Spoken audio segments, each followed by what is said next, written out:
Alright guys, what's happening? I think we're going to do some random digs this week, or at least part of a video here. I'm going to get it started at the soccer fields that I found that gold ring at, I don't know, a month or two ago, 2 months ago. Nice place to start. Grass in this area is still pretty green, as dried out as we are. I am afraid to do any door knocking and dig on people's lawns because it's so dried out here right now in Connecticut. So I'm gonna do a little wood stuff, I'm going to do a little park stuff, and who knows what else I'll throw in here if I can find some fields. So get started, see what we can do. Alright, all I'm getting so far in the Field of Dreams has been a bunch of clad and pull tabs and other junk.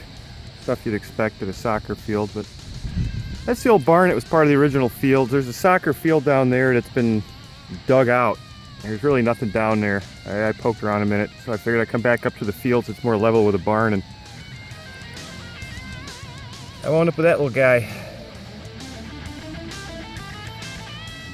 About 4.5 inches down. Reading up was a weird tone. I knew it wasn't coin. I knew it wasn't trash because it was so consistent. Little buckle with some shine on it still. I can't tell what kind of plating that is. You know, I didn't expect much for relics, and I still don't, but yeah, it's a little better than park junk.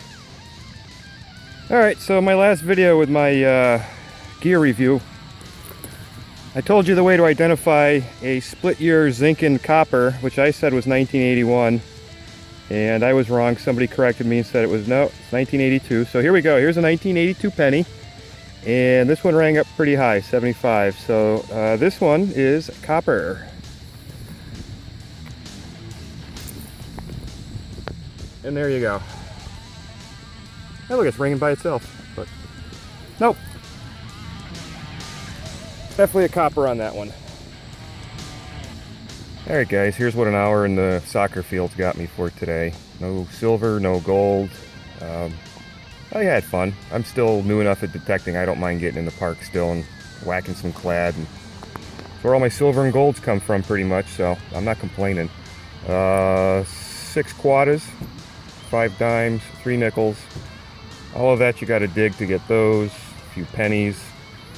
A couple of 45 rounds. I don't know what kind of soccer they play in these fields. And I don't know what that is. Looks like a little LED thingy on the end with a battery. Strange. And then this little doohickey, more modern buckle. And then my little itty bitty buckle. Not sure what that would have came off of. Maybe tack or something out here when these were fields. No. Not bad. Something to do. A little clad whacking in the soccer fields. Let's see what else we're doing. Alright guys, in that whole other bucket list thing that I've been working, one of the things I've always wanted to do is send out some goodies across the pond. I've seen it done before where a couple guys get hooked up metal detecting and they swap back and forth sending crazy stuff. So I'm sending out 3 packages today, not just one. First one's going out to Coin Shooter Robbie. We know him as Robbie Narobe on the Facebook group. He is my first YouTube subscriber. So I bundled up a little something.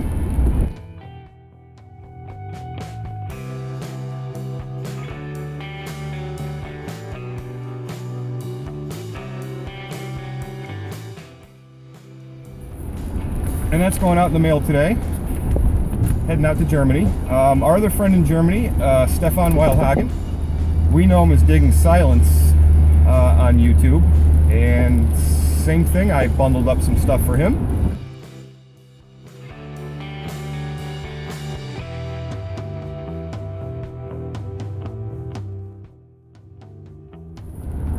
And that's getting dropped in the box today. Third person I'm sending something to is in Sweden, and that's Simon Carollos. I hope I got your name right, Simon. Simon was one of the bidders in the Beard and O'Diggerton keychains to raise funds to replace my stolen shovel, and unfortunately, due to being in Sweden and the shipping costs, they didn't get shipped, but I'm taking care of that today. I got those 2 keychains. I bought them in another raffle. And I'm also throwing them in a 4-inch Stealth Digger sticker. I'm packaging it up now.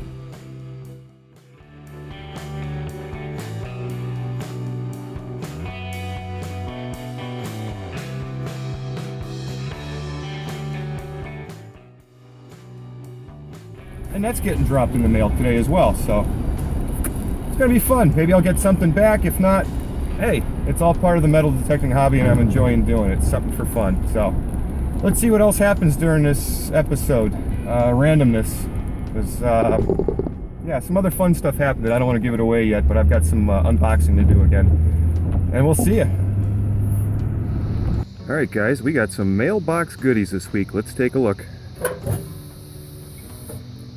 Oh boy. Alright, let's see what we got. First item in the mailbox today is Garrett AT pinpointer. And I wasn't expecting this. Beard No Diggerton entered my name into a contest, and I won. A couple weeks ago, it was a complete shocker. I don't know why he did it. My black Garrett pinpointer works perfectly fine. It's just barely a year old, but I guess it's just something he did on a whim, and a little stealth digger goofing off, and I won. So thank you very much, bud.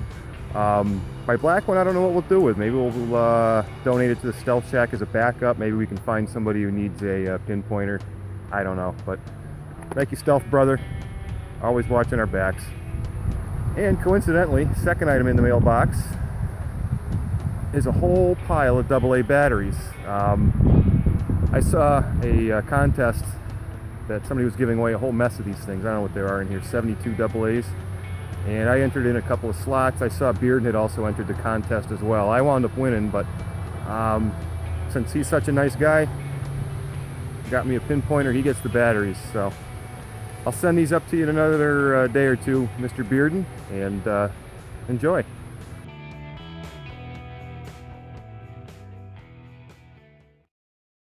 Alright, what's up everybody? Welcome to another week of metal detecting. I'm out with Dan today. I got the cellar hole behind me.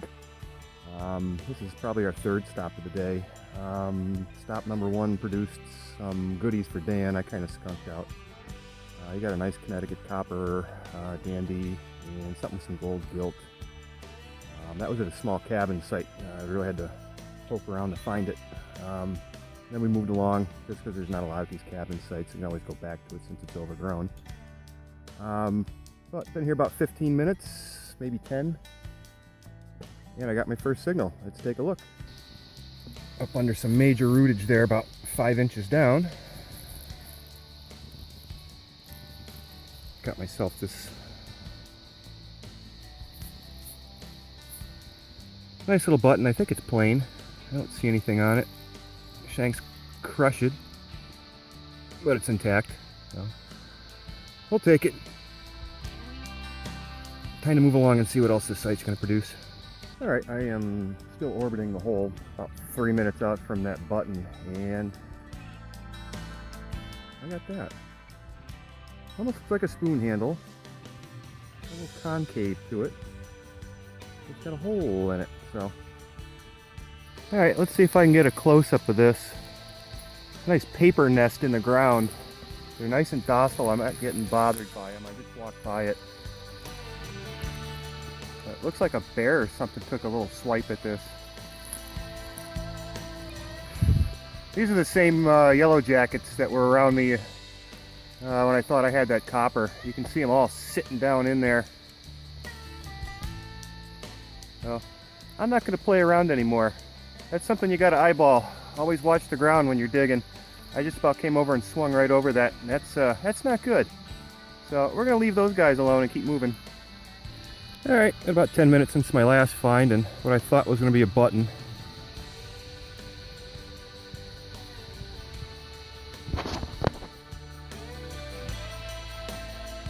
Turned out to be this little gizmo.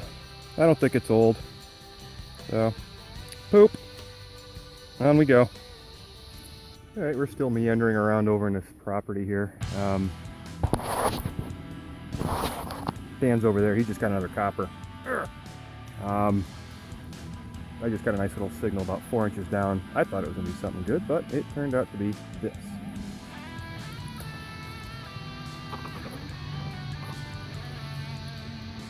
And if I only knew what this is.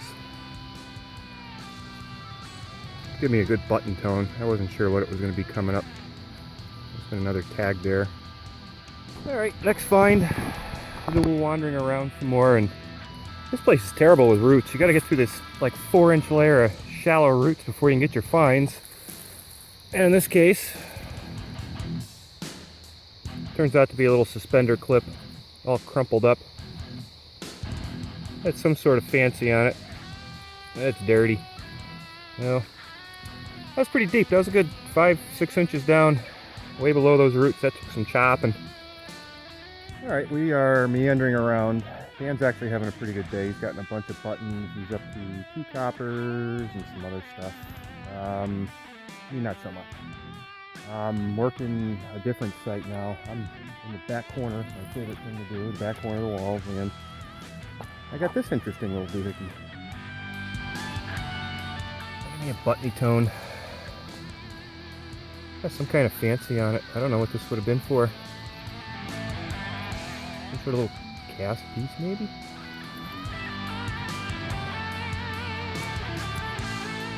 I don't know what any of that is on there. That's interesting. We'll have to take a look. The house is to my right, that direction. A couple 100 feet. So, no idea what it is. Let's keep moving. Alright, maybe 4 or 5 minutes since I got that mystery piece and got myself a real nice suspender clasp. One of the nicer ones I've gotten, I think, so far. I don't know if that's going to wind up pivoting or not. That's a lot better than that broken one I dug earlier. And it's got a little something on it. Nice.